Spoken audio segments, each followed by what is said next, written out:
नमस्कार ताई. नमस्कार. तुमचं नाव काय? कविता जाधव. तुम्ही कुठून आलात? अंबरनाथवरून आलोय. आणि आज इथे तुम्ही किती किलो मसाला देताय? आमचा मसाला तो 2.5 किलोचा मसाला आहे. परत आमचं 4 किलोचं मिरची पावडर आहे आणि 1 किलोची हळद आहे. म्हणजे वेगवेगळे घटक आहेत. हो, आमचा गोडा मसाला आहे, मिरची पावडर आणि हळद असं बनवायला आलं. आणि परत त्याच्यासोबत आम्ही यांचा आगरी कोळी मसाला, मालवणी मसाला, सांबार पावडर, परत बिर्याणी मसाला हे पण आम्ही घेतो त्यांच्याकडून. रेडीमेड मसाला हो, घेताय. ते रेडीमेड घेतो. आणि अर्धा बनवायला दिलाय. हो, अर्धा तो बनवायला दिलाय. हळद गोडा मसाला आणि मिरची पावडर ते बनवायला दिलंय. इथे लालबागमध्ये बरेच मसाले आहेत, पण GW खामकर मसालाच का?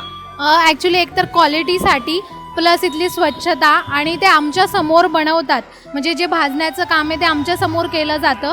प्लस जे मोजतात सगळे मसाले ते पण आमच्या समोर सगळं वेट केलं जातं. त्याच्यामुळे ही सगळी आम्हाला गॅरंटी असते की इथे आमच्या सगळं डोळ्यासमोर होत असतं. म्हणून आम्ही इकडे येतो.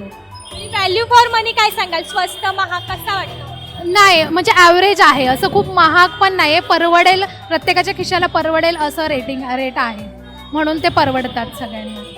गुगलवर 2800 पेक्षा जास्त लोकांनी आम्हाला रेट दिलेला आहे आणि 5 पैकी 4.8 स्टार आहे. तर तुम्ही किती स्टार देतील? मी तर 5 पैकी 5 देणार, कारण मला रिझल्ट खूप छान मिळाला आहे म्हणून.